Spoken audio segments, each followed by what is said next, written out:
কড়াইতে তেল গরম করে সামান্য একটু জিরে ফোড়ন দিয়ে নিলাম। আলু ছোট ছোট করে কেটে রেখেছিলাম, আলু, টমেটো আর কাঁচা লঙ্কা দিয়ে দিলাম। কাঁচা লঙ্কা ছিঁড়ে রেখেছিলাম,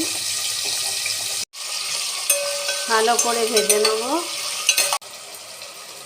1 চামচের মতো আদা, পরিমাণ মতো নুন, সামান্য একটু কাশ্মীরি লঙ্কা আর হলুদ সব দিয়ে দিলাম।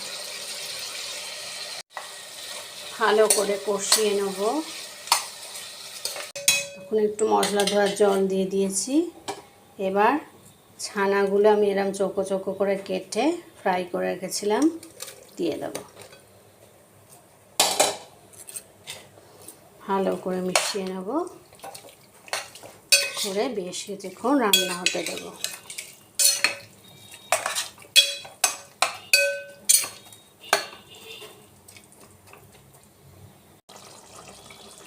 ওপর থেকে একটু কারি পাতা ছড়িয়ে দেব।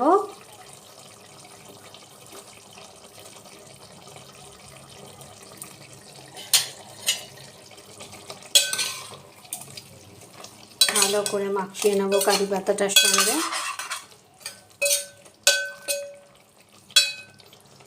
আর একটু রান্না হতে দেব। ছানার ডালনাটা আমার এরম হয়েছে। নিরামিষের দিনে এরকম ছানার ডালনা হলে পুরো ভাত উঠে যাবে। কারি পাতার আর কাঁচা লঙ্কার একটা দারুণ গন্ধ ছাড়ছে।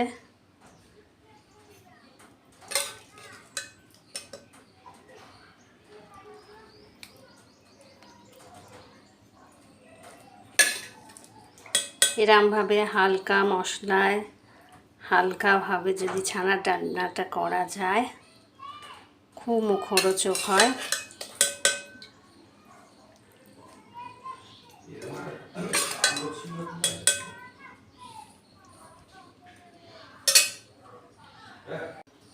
এই যে ছানার ডালনাটা খুব নরম, ছানাটা ভেতরের মধ্যে ঝোল বেশ ভালো মতন ঢুকেছে। হেভি গরম, তাই তুলতে পারছি না। ছানার ডালনাটা আমার ফাটাফাটি হয়েছে।